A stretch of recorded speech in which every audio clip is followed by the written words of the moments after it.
جميع فرسان مصر كتبت خطاب وقع من 500 فارس. مش عايزين رئيس الاتحاد الفروسية الحالي.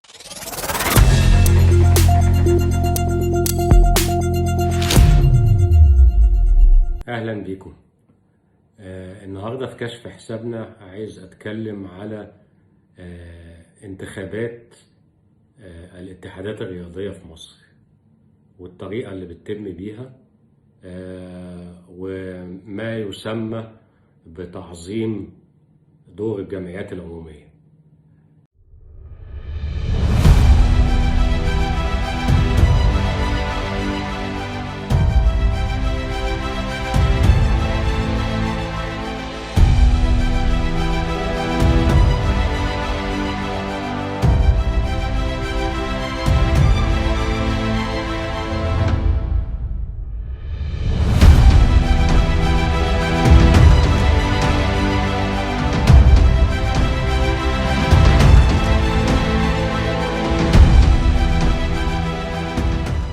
الحقيقة يعني أنا بشوف إن المنظومة لما تتحط بطريقة إن الرئيس اللجنة الأولمبية يختار تقريبا مجموعة تدير الاتحادات الرياضية من الأصدقاء غالبا، مش شرط إن هم كانوا أبطال في ألعابهم قبل كده.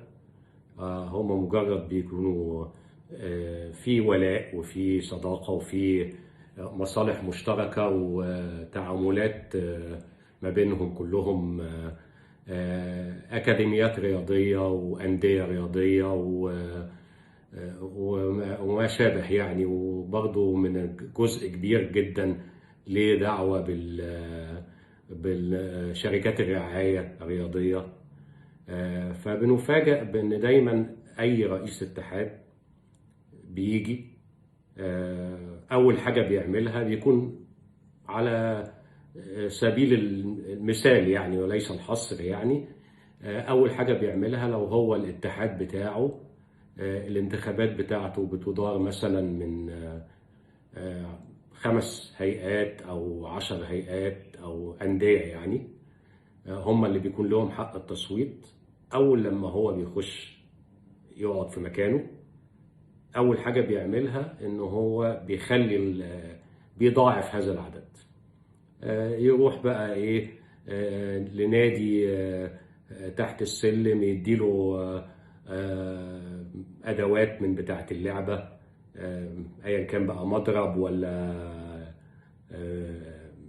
مايو ولا أي حاجة يعني لها علاقة باللعبة اللي هو بيلعبها، وبيشهروا إن هو ده نادي ليه حق التصويت. فبدل مثلا لما بيبتدي بأندية عندها 5 أصوات بيزود عليهم هو بقى 5 جداد تابعين ليه. خلاص كده ضمن بقائه بقى، يفضل قاعد في مكانه. ال5 أندية دول بقوا مضمونين تماما كصوت ليه. وال5 التانيين بقى لما تيجي انتخابات تانية نبقى ناخد منهم 2 أو 3 وهكذا. خلاص فبيفضل قاعد إلى مدى الحياة تحت شعار ما يسمى بقى بالعمل التطوعي، اللي هي مع الأسف بقت كلمة يعني مشبوهة إلى حد كبير. إذا كان هو عمل تطوعي فلماذا يعني كل هذا التكالب والتصارع على هذا المركز والمنصب؟ لأن هو بيبقى دخل بقى في المنظومة الكبيرة بتاعة اتحادات الرياضة اللي في مصر، اللي هو إنشاء بقى أكاديميات وأندية والذي منه يعني وإعلام رياضي. دخل بقى في وسط المنظومة الكبيرة دي كلها وبقى للأبد. لما بتيجي بقى انتخابات اللجنة الأولمبية طبعا كل رؤساء هؤلاء الاتحادات صوتهم مضمون لرئيس اللجنة الأولمبية، فهو بيبقى للأبد لأنه هو اللي جايبهم وبيدينوا له بالولاء، وهو بيدين لهم بأن هم هيدوا له أصواته كل مرة ومش هيبقى فيه اي حاجة ليها علاقة بالتغيير، او هم بقى ضمنوا بقائهم. وفي ناس خلاص بقت يعني دلوقتي بقى لها 20 سنة رئيس اتحاد اللعبة بتاعته، مش هيتغير بهذا الاسلوب يعني.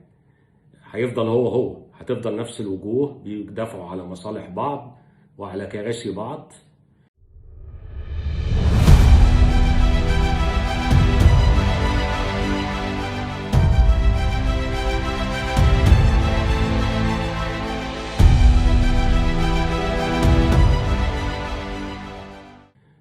أنا هحكي لكم تجربة بسيطة أنا مريت بيها، مرة حضرتها بنفسي، وهي كانت انتخابات الاتحاد الفرنسي للفروسية.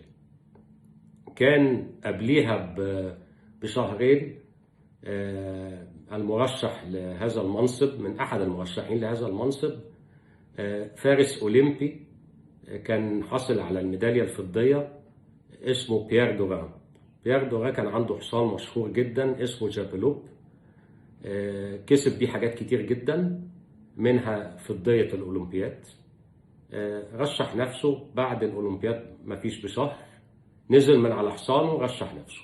مفيش بقى لازم يبقى بقاله سنتين مبطل والشروط الغريبة اللي عندنا دي. الراجل نزل من على فوجئت من الذي يرشحه؟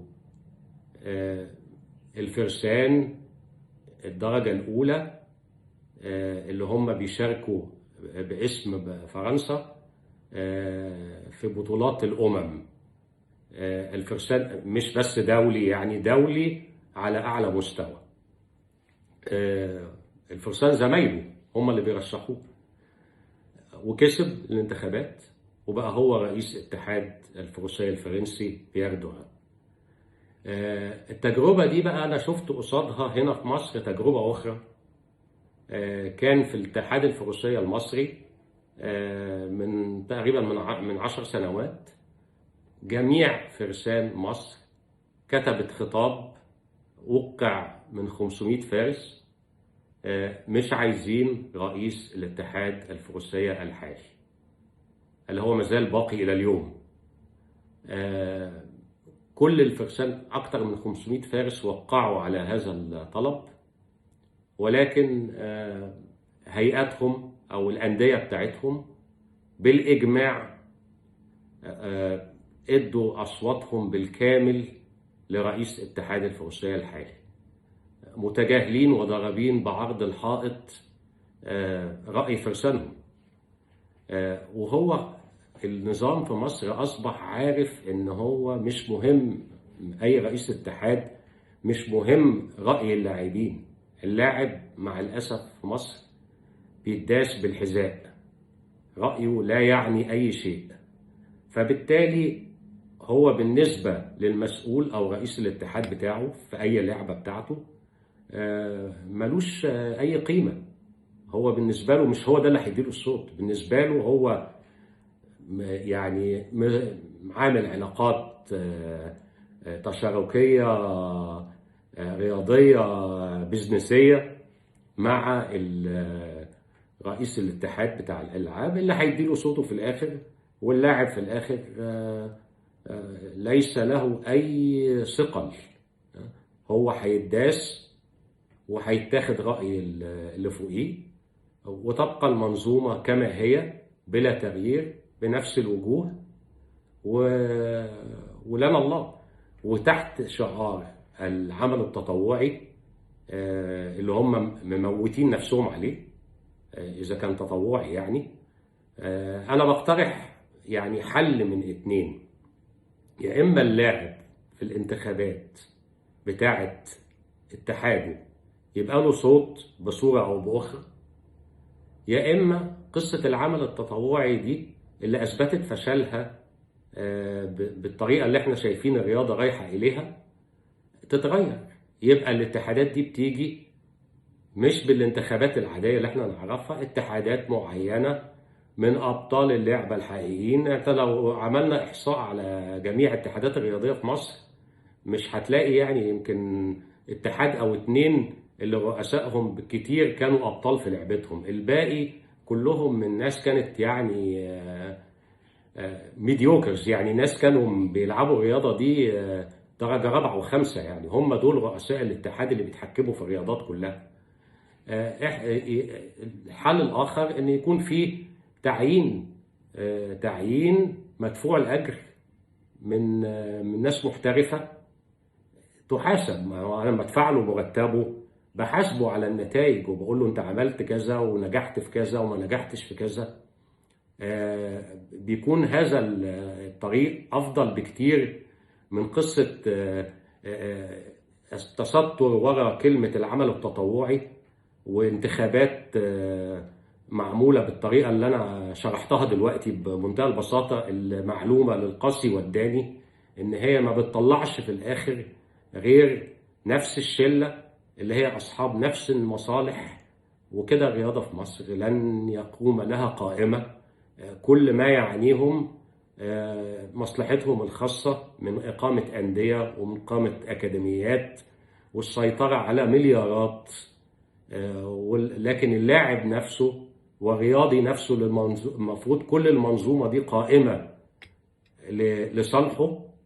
ده أكتر واحد بيداس، ويعني أكتر واحد ما بياخدش حقه.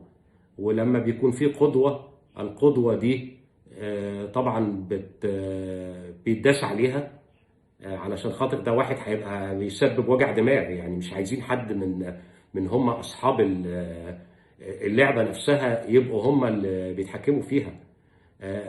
بنزيحه عن الطريق بهذا الأسلوب، ويبقى من يبقى هو. ولكن الله يا مصر في الرياضة كده بالمنظر ده لن يقوم قائمة للعبة، لأي لعبة في مصر بهذا الأسلوب وبهذه المنظومة اللي بتدار تحت شعار العمل التطوعي، اللي هو يعني بيكسب ذهب. ومفيش فايدة بالطريقة دي.